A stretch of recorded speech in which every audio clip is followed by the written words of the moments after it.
പെട്ടെന്നായിരുന്നു ഒരു തകർച്ച, ഒരു ഡൗൺഫാൾ, മേലെ നിന്ന് താഴേക്കൊരു പതനം. എല്ലാ ബിസിനസ്സുകളും തെറ്റി, എല്ലാ കണക്കുകൂട്ടലുകളും അവസാനിച്ചു, എല്ലാ കാൽക്കുലേഷൻസും തെറ്റിപ്പോയി, തകർന്നു, തരിപ്പണമായി, കയ്യിലൊന്നുമില്ലാത്ത അവസ്ഥയിലേക്ക്. അള്ളാഹു അദ്ദേഹത്തിന്റെ തോട്ടം, ആ നൽകിയ അനുഗ്രഹം അള്ളാഹു അങ്ങ് പിടിച്ചു വാങ്ങിച്ചു. എന്റെ കൂട്ടുകാരൻ പറയുമായിരുന്നു, നിന്റെ സമ്പത്തിലേക്ക് കയറി ചെല്ലുമ്പോഴേ ഇതൊക്കെ എപ്പോഴും ഉണ്ടാകുന്നല്ലോ നീ പറയേണ്ടത്.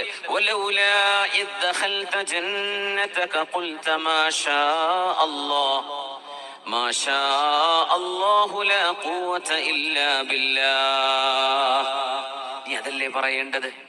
നിന്റെ രാജ്യത്തെ സമാധാനം കാണുമ്പോ, നിന്റെ മക്കള് പഠിച്ചു വലുതാകുന്നത് കാണുമ്പോ, നിന്റെ മക്കൾക്ക് നിനക്ക് കച്ചവടം, ജോലി, സമ്പാദ്യം, ആരോഗ്യം ഒക്കെ അല്ലാഹു തന്നപ്പോഴേ, നിന്റെ കയ്യിൽ അല്ലാഹു കാശ് തന്നപ്പോഴേ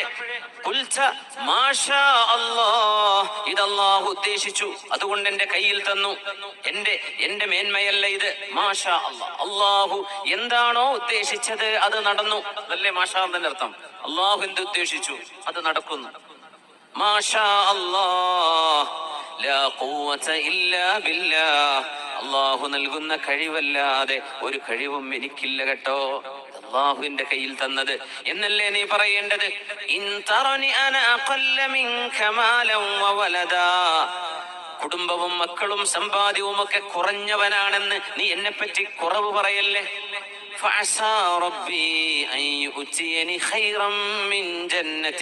നിന്റെ ഈ ബിസിനസിനേക്കാളും നിന്റെ ഈ തോട്ടങ്ങളെക്കാളും ഒക്കെ എത്രയോ എനിക്ക് തരാൻ അല്ലാഹു കഴിവുള്ളവനാണ്.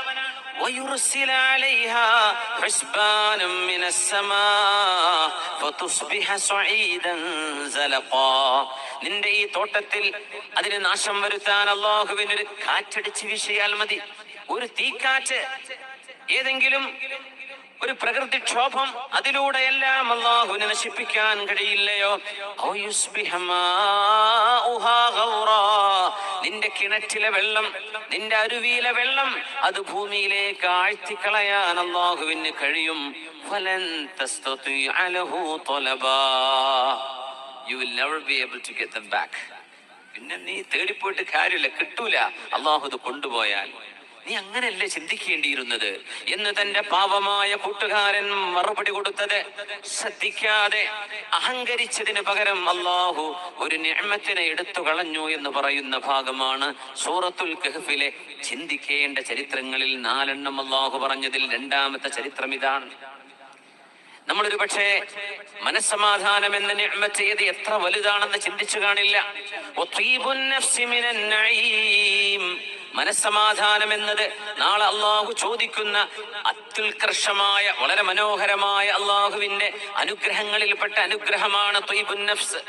സമാധാനം തോന്നുക എന്നത് വലിയൊരു നിഅമത്താണ്.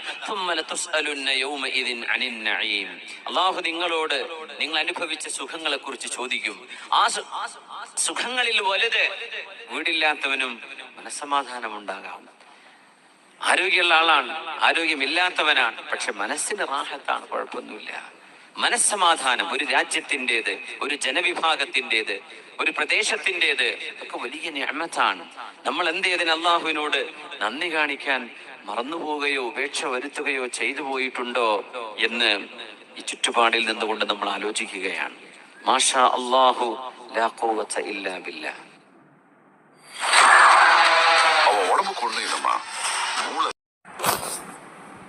ഇരുളിനെ വെളിച്ചം കൊണ്ടുവരാനും വെളിച്ചത്തെ എടുത്തുമാറ്റി ഇരുട്ട് കൊണ്ടുവരാനും കഴിവുള്ളവനാണ് അല്ലാഹു.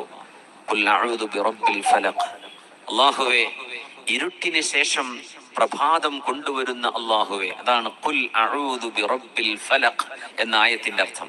അല്ലാഹുവേ, നീയാണ് പ്രഭാതം കൊണ്ടുവരുന്നത്. ഇരുള് സങ്കടമാണ്, ഇരുള് വിഷമമാണ്, ഇരുട്ട് ബുദ്ധിമുട്ടാണ്.